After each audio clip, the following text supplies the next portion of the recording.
আজি হামজালাতে জ্বর তো অনুভূতরে জ্বর চলে জোরে পরে জ্বর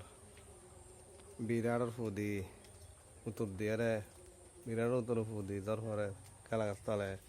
এই বেশি লড়লে শিখিতে তালে নেমে চালাতন হাকো জ্বর তো শুরু হয়ে কেন করবি বাড়ি যাগই চাচিলে কম যাগই জ্বর ভিতরে বই না তাই ঠান্ডা ভিতরে